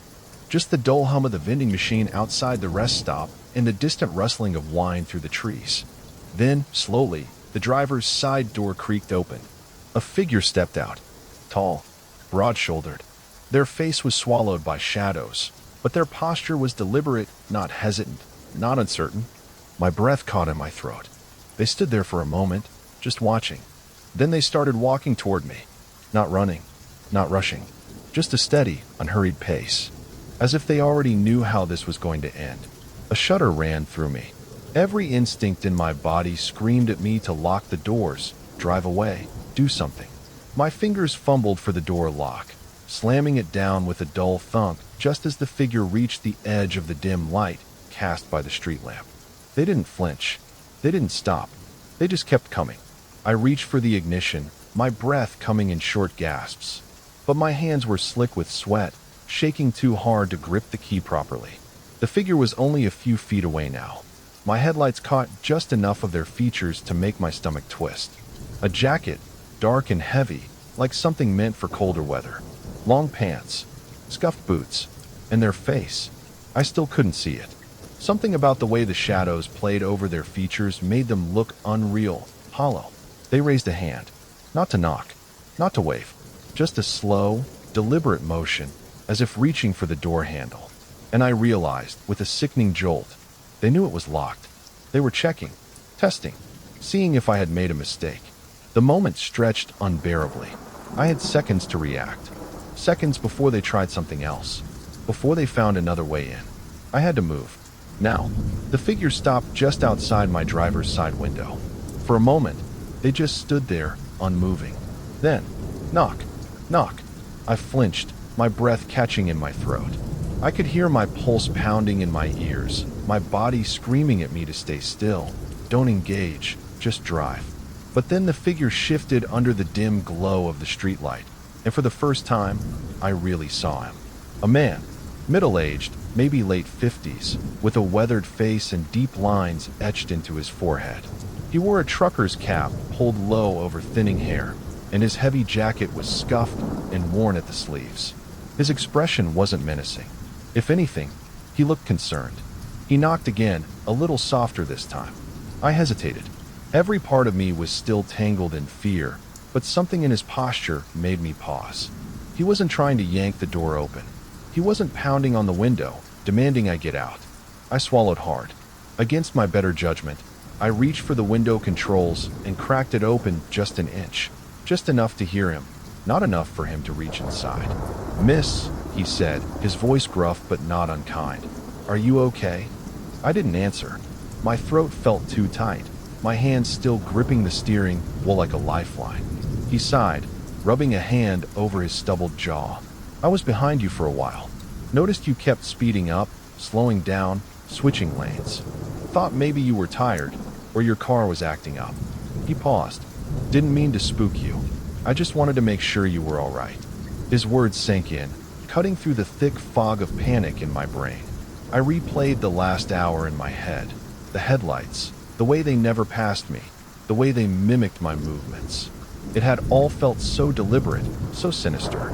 But now, hearing him say it out loud, it did sound like the actions of someone simply watching out for another driver. Had I been wrong? Had I let my fear warp an innocent situation into something terrifying? A wave of relief, sharp and sudden, crashed over me. My muscles, stiff with tension, finally relaxed.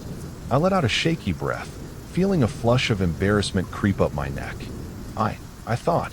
I trailed off, shaking my head. I thought you were following me. The trucker huffed out a dry chuckle. Guess I was, in a way, he admitted. But not for the reason you thought. He nodded toward my dashboard. You got enough gas to make it where you're going. I glanced at my fuel gauge, just under a quarter tank left. I managed a weak nod. Yeah, I think so. All right. Just be careful, all right?